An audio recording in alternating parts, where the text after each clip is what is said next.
It took me years to finally find a way to study faster and better. I spent years trying to figure out a better way to study, and I finally found the secret to make it faster and more efficient. Years of spending 8 hours in front of the computer, procrastinating and falling asleep. But that's over now. And all of this because I realized that the key was always in front of me. Literally. I'm talking about 6 great tips to create a study environment that will make you reduce your time of study by half and be more productive.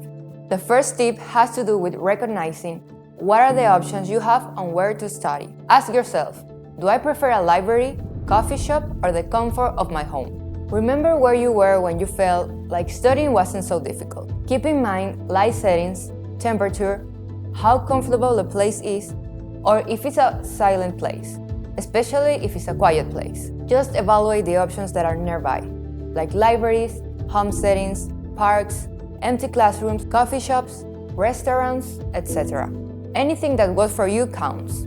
In my case, and most students, the perfect study environment is my home. Once you have your ideal zone, you need to do something that sounds stupid and obvious, but most people overlook: cleaning and organizing your space.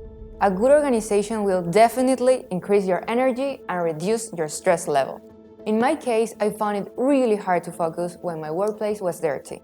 And once I started cleaning it and preparing the space, I felt like I had more energy to study.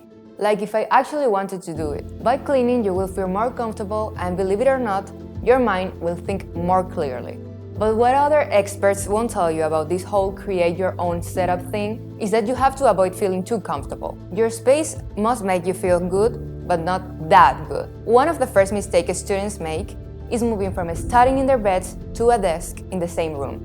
Bad idea. If possible, you need to study and write somewhere that doesn't have your bed tempting you to take a quick 5-minute break that you know can turn into a 2-hour nap. Avoid any distractions. And yes, that includes your phone too. Leave it in another room or even download those focus apps that block your phone for the time you set. Most are about growing your own virtual forest, which is way better than spending 30 minutes watching useless shorts or YouTube videos, unless they are ours. Now, while you need to isolate yourself from distractions, that doesn't mean you can't use the oldest trick in the book: use music. This isn't for everybody, and you might think that it can distract you, but some studies have shown that music actually increases levels of concentration and reduces levels of anxiety. To learn what genre best suits you, you can watch our video on that matter. But for me, the old classical music simply never fails. Still, it's true that music only works if you enjoy it. If this is not your case and you want a calm experience, you can try quick stretching sessions, yoga exercises, or meditation breaks. So make sure to make room for a speaker too.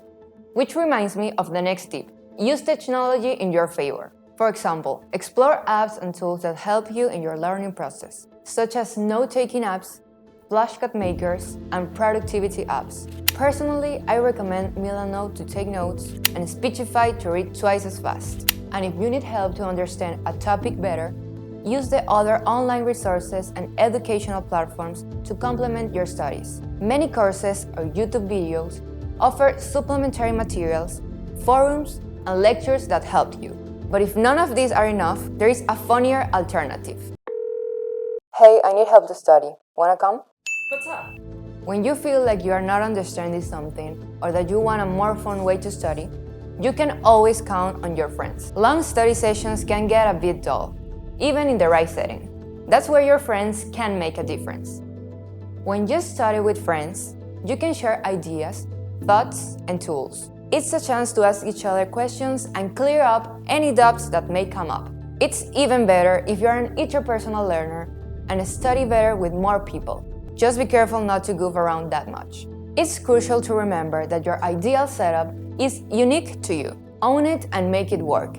And if you see that it's not working because the actual problem has more to do with how to manage time, then you can watch our video on the best strategies you can implement in your next study session. And with your calm study space, I'm sure you will have no problems using them.